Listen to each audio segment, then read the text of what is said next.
生肖屬馬嘅人今年恰逢丙午馬年，亦即係俗稱嘅本命年。由於犯太歲，亦稱值太歲，運勢有如坐喺太歲頭上，岌岌可危。因此行事必須加倍小心，謀定而後動，切勿魯莽行事，以免因一個錯誤嘅決定而導致全盤皆輸。事業運今年下半年將會面臨好多強勁嘅挑戰，但幸彩命宮中有將星坐鎮，呢一粒代表領導與魄力嘅吉星遇事，只要你能奮發圖強，全力以赴，唔單止可以戰勝困難，仲可能獲得意想不到嘅豐碩成果。然而同時有伏屍凶星嘅影響，警示你今年必須特別提防身邊嘅小人，慎防佢哋暗中破壞或者背叛，導致你嘅努力功虧一簣，甚至人財兩失。請務必嚴格保守重要嘅商業機密，守口如循，以免被人捉住把柄而處處受制，自取其辱。只要能小心翼翼咁專注於工作，唔招惹是非，到咗年底便能守得雲開見月明，迎來轉機。事業貴人生肖屬羊同屬狗嘅人係你今年嘅重要夥伴，若能同佢哋同心協力，將有望共創輝煌。事業吉利方位東方有利行業，從事與金或木相關嘅行業最為有利。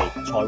運起伏較大，不宜進行高風險投資，理財應以保守穩健為原則。健康容易有意外損傷或身體不適，需注意安全，避免危險活動。感情緒亦波動，同伴侶相處時需多加忍讓與溝通，避免因小事爭吵。